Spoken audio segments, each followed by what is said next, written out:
Halo teman-teman, perkenalkan nama saya Hanel Tiara. Kali ini kita akan belajar mengenai sistem komputer.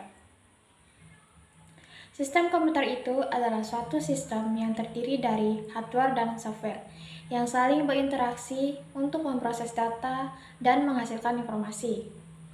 Sistem ini dirancang untuk melakukan berbagai tugas, mulai dari pengolahan data sederhana hingga aplikasi yang lebih kompleks, seperti pengolahan basis data, pemrograman, dan komunikasi jaringan.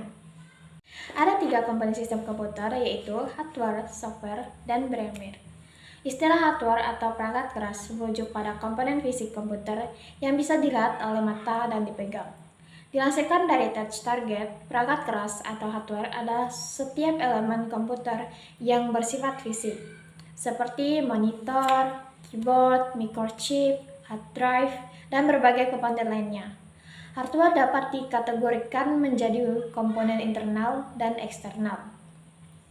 Komponen internal diperlukan agar komputer dapat berfungsi dengan baik ketika dioperasikan. Komponen internal secara kolektif memproses atau menyimpan instruksi yang disampaikan oleh program atau sistem operasi. Fungsi hardware mengacu pada fisik, peralatan, dan perangkat komputer yang berwujud. Fungsi utama dari perangkat keras komputer adalah memberikan dukungan untuk fungsi utama komputer, seperti input, proses, output, penyimpanan sekunder, dan komunikasi. Apabila Anda menggunakan sebuah laptop, maka Anda memiliki hardware berupa fisik laptop dan software berupa sistem operasi serta aplikasi yang ada di dalamnya.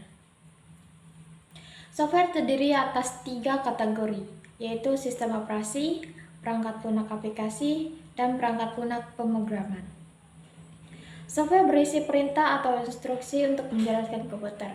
Tanpa adanya software, komputer tidak dapat difungsikan.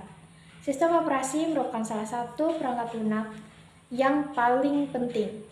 Pada bagian ini, perangkat lunak sistem yang dibahas hanya sistem operasi.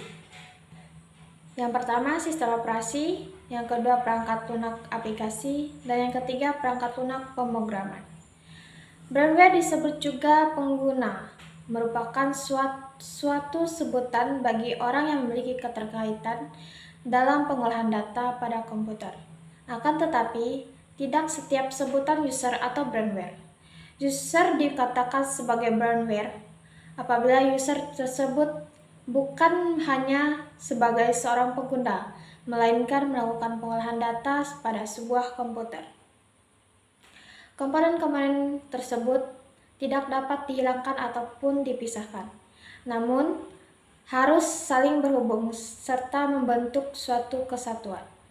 Apabila terdapat kekurangan salah satu komponen atau tidak lengkap, maka komputer tersebut hanyalah benda mati yang tidak dapat menghasilkan suatu apapun.